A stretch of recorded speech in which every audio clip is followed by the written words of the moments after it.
ખેડાના સવાલિયામાં પાણી પુરવઠા વિભાગની ઘોર બેદરકારી સામે આવી છે। ખાનગી જમીનમાં તંત્રએ બોર સમ્પ અને ટાંકી ઊભી કરી દીધી। ખેડૂતની જમીન પર બાંધકામ કરી નાખતા હવે પરિવાર મુશ્કેલીમાં મુકાયો છે। જમીનના માલિક કામકાજ અર્થે રાજકોટમાં નિવાસ કરે છે। તંત્રની બેદરકારીને પગલે કલેક્ટર કચેરીના ધક્કા ખાવા માટે ખેડૂત હવે મજબૂર બન્યો છે।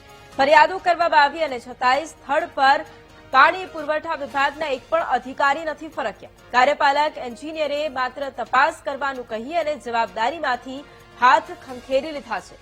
છેલ્લા 1.5 મહિનાથી અરજી કરનાર ખેડૂત સતત ધક્કા ખાઈ રહ્યા છે। વારંવાર રજૂઆતો કરવામાં આવી અને છતાંય અધિકારીઓના પેટનું પાણી નથી હલી રહ્યું। અને આજ મુદ્દે સંવાદદાતા વિનોદ ફોન લાઈન પર છે। વિનોદ, ખેડાના સિવાલિયામાં પાણી પુરવઠા વિભાગની આ ઘોર બેદરકારી છે કે જ્યાં એક ખેડૂતની જમીન પર બોર સમ્પ અને ટાંકી ઊભી કરી દેવામાં આવી છે। શું આક્ષેપ છે ખેડૂતના?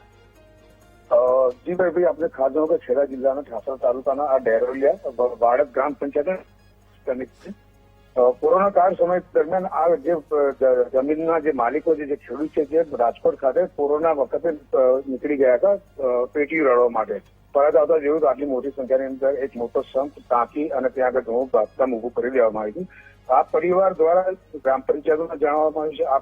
આ સિવાય પણ જણાવવાનું છે પરંતુ કોઈ પ્રકારની કાર્યવાહી થઈ રહી છે। આપણે ખાસ જણાવ્યું કે ખાનગી મિલકતની અંદર જે પ્રમાણે આ બાંધકામ ઉભું કરી દેવાયું છે ત્યારે આ જે કામ પૂર્ણ કર્યા જે કોન્ટ્રાક્ટરને બિલો ચૂકવવામાં છે સરકારી મિલકતની અંદર આ પ્રિમાઇસીસ ઉભી થઈ છે તેવા સર્ટિફિકેટ તલાટીને આપવા પડતા હોય છે। આમ છતાં પણ તેવા સંજોગોની અંદર ખાનગી મિલકતની અંદરથી આ તલાટી અથવા તો ત્યાંના સ્થાનિક એન્જિનિયર દ્વારા કયા સંજોગોની અંદર પ્રમાણપત્ર આપવામાં આવ્યું એ પણ બહુ મોટો પ્રશ્ન છે। ખરેખર આ ગરીબ ખેડૂત છે જે મુશ્કેલીમાં મુકાઈ ગયો છે। હાલ તો તાલુકા વિગતના જે અધિકારી છે પાણી પુરવઠા વિભાગના મિસ્ટર સચિન પંચોલી જેમણે જણાવ્યું કે અમારી પાસે અરજી આવી છે જેની અમે તપાસ કરીશું। ખરેખર તો બહુ ગંભીર ઘટના કહી શકાય કે પાણી પુરવઠા વિભાગ દ્વારા આ એક મોટી બેદરકારી એમની સામે આવી છે। જી બિલકુલ, આભાર વિનોદ તમામ જાણકારી માટે।